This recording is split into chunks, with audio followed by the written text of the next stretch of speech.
மயிலாடுதுறை வேளாண் விரிவாக்க மைய கிடங்கு கண்காணிப்பாளர் அலுவலகத்திலேயே தற்கொலை. உடலை கைப்பற்றி போலீசார் விசாரணை.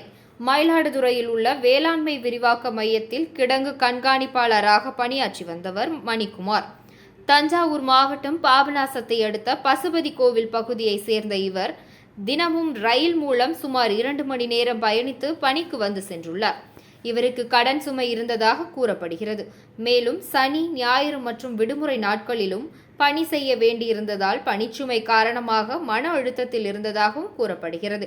இந்நிலையில் நேற்று இரவு வேளாண் விரிவாக்க மைய அலுவலகத்தில் தங்கியிருந்த இவர் அலுவலகத்திலேயே தூக்கிட்டு தற்கொலை செய்து கொண்டார். இன்று காலை பணிக்கு வந்த அலுவலர்கள் பார்த்துவிட்டு மயிலாடுதுறை காவல் நிலையத்தில் அளித்த புகாரின் பேரில் மயிலாடுதுறை போலீசார் உடலை கைப்பற்றி தற்கொலைக்கான காரணம் குறித்து விசாரணை மேற்கொண்டுள்ளனர்.